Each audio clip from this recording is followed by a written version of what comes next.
It's time for another round of verses. Last week, doing De Grey Man versus Blue Exorcist, a certain group came to mind, the Noahs. All of them are based off of a 7 deadly sin or something sort of Bible-y. And that got me thinking about the 7 deadly sins. Growing up, I was a big fan of Fullmetal Alchemist, and the homunculus were some of the coolest characters in the entire series. But recently, I've fallen in love with a new series called Nanatsu no Taizai. I've mentioned it in our Tokyo Ghoul review, is why I didn't watch Tokyo Ghoul very much. And I thought it'd be cool to do a versus comparing which sin is the sinniest sin of the sins. So instead of doing entire series comparison like we did last week, this week we're going to do specific character comparisons, taking Wrath versus Wrath and so on and so forth. So, without further ado, let's begin. Pride. This is taking great pleasure in the actions you have done, in your own abilities, or in the abilities of someone close to you. Also described as vanity, it does have a tendency to be described as self-obsessed. So for this, we have Escanor from Nanatsu no Taizai versus Pride from Fullmetal Alchemist Brotherhood. I decided to start with this one, so we'll talk about Escanor first, because he has not been explained in the manga or the anime yet. He has had a side chapter, but we really don't know anything about him. So unfortunately, this one's going to go to Pride from Fullmetal Alchemist just for this sake.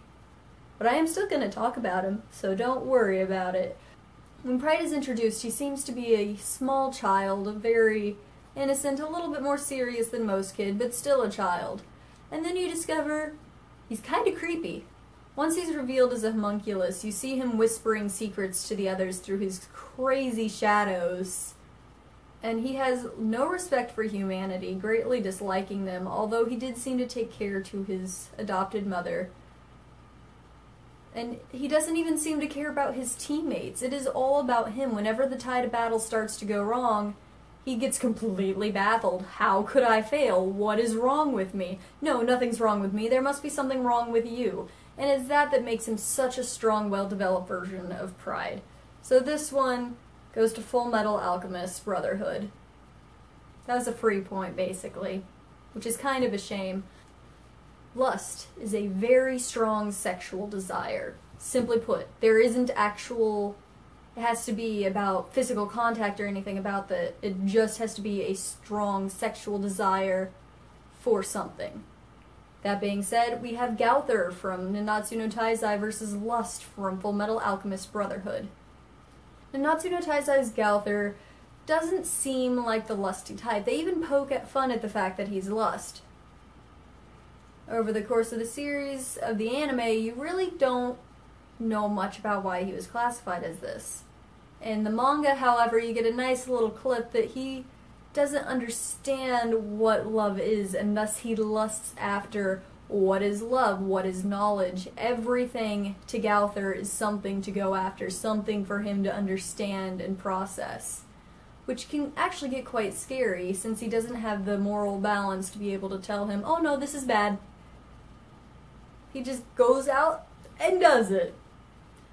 Lust from Fullmetal Alchemist Brotherhood is the classic adaptation, very sexually oriented, sexually driven, or at least she was in the original version. You don't get as much of that in Brotherhood. The way she moves, the way she walks, the way she talks, thank you Laura Bailey, all enunciate and punctuate the fact that she is lust, where she doesn't have as much of a role in Brotherhood as she did in the original series. You know who she is, and you know what she wants. Just looking between the two of them, I gotta give it to Lust from Fullmetal Alchemist Brotherhood, where I do appreciate Gauther a lot for not being the cliche, going after someone for love. I gotta give it to Lust. There's nothing more lusty than Lust. That was really bad. I'm sorry. Wrath is great anger. There's nothing more terrifying than losing control and snapping and hurting those you care about. And the two characters of Wrath, Meliodas and Fuhrer Bradley, /Wrath, both represent this very strongly. Wrath from Nanatsu no Taizai, Meliodas, is the main character that you follow. incredibly light-hearted, but normally straight-faced, Meliodas doesn't seem like there's anything too terribly off about him, so why is he Wrath? Completely capable of destroying an entire town with just the wisp of his hand. When he loses himself in his wrath, it is described as a deep ocean in comparison to a raging flame. A flame will consume whatever's around it, but the ocean will pull everything down to its depths. On the other hand, Fuhrer Bradley, /Wrath, also has a very calm demeanor about him. It's very peculiar that both of them are so capable of hiding the fact that they just kind of want to kill things. Wrath is more than capable of handling himself in battle, though, but there's really not much to it aside from the fact that he gets angry. And you won't like him when he's angry. So for this one, I'm going to give it to the main character from Nanatsu no Taizai, Meliodas. Gluttony is the wasteful consumption of items or food. You don't necessarily have to eat everything in sight to be gluttonous. For this one, we have the Eggman-looking gluttony from Fullmetal Alchemist Brotherhood versus Merlin from Nanatsu no Taizai. Merlin does not look like your cliché version of gluttony. Her figure, as well as her attitude, sort of gives us more of a feeling that she's not going to be the cliché form of gluttony eating everything in her sight. Unfortunately, where we're at in the manga, we still don't know why she's gluttony. We haven't seen why she is that sin. Versus on the Fullmetal Alchemist Brotherhood side, you know why he's gluttony. Everything goes in his mouth. It doesn't matter how big, how small. He'll swallow it. He'll take it in. He swallowed an entire city, I think. And that's pretty extreme. He has his moments where he's admittedly kind of cute, but definitely the embodiment of gluttony. So for this one, goes to Fullmetal Alchemist Brotherhood. Sloth is the reluctance to make an effort, the inability to want to move, or otherwise just plain laziness.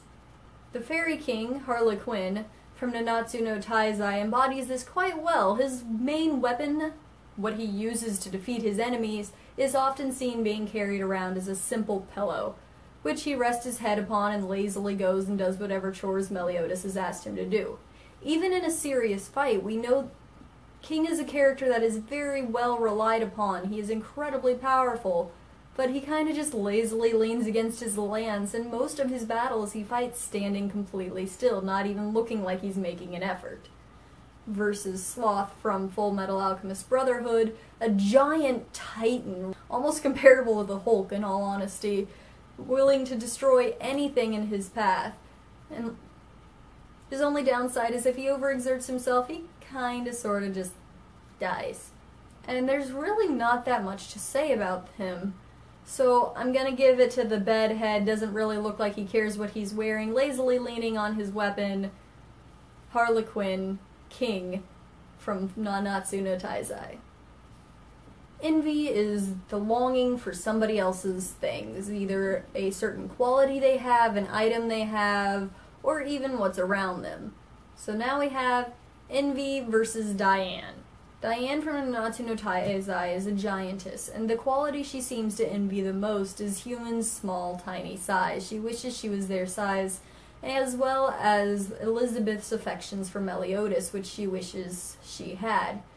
Other than that, though, the giantess just doesn't seem too terribly envious. Even when we learn how she obtained the sin, we find out it was sort of a misunderstanding. This isn't something that she totally embodies. Versus Fullmetal Alchemist Brotherhood, who most people recognize this pineapple head without a doubt or question in their mind as the sin of envy.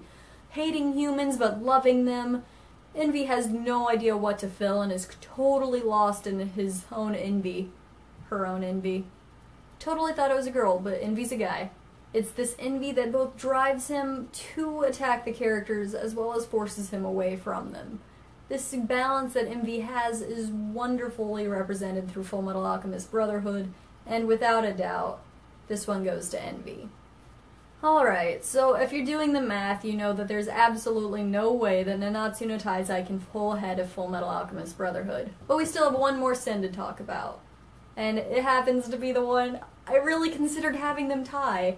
Bon from Nanatsu no Taizai versus Greed from Fullmetal Alchemist Brotherhood.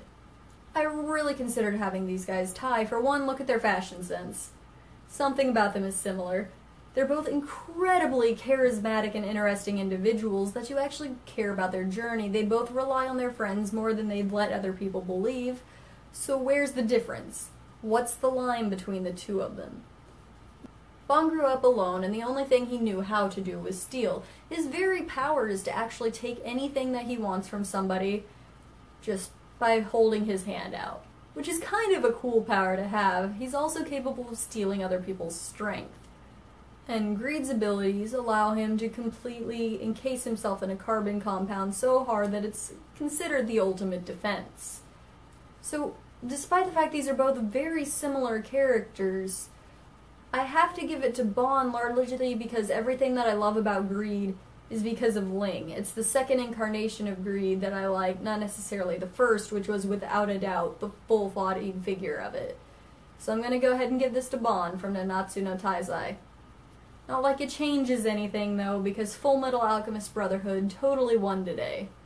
Thank you so much for watching. Let me know what you thought. If you feel like Nanatsu no Taizai should have won over Fullmetal Alchemist Brotherhood, go ahead and comment about either of these two series and like and subscribe. But as for now, I'm Aeris-Blue speaking for Team Animeishness, and I will see you in the next video. Later!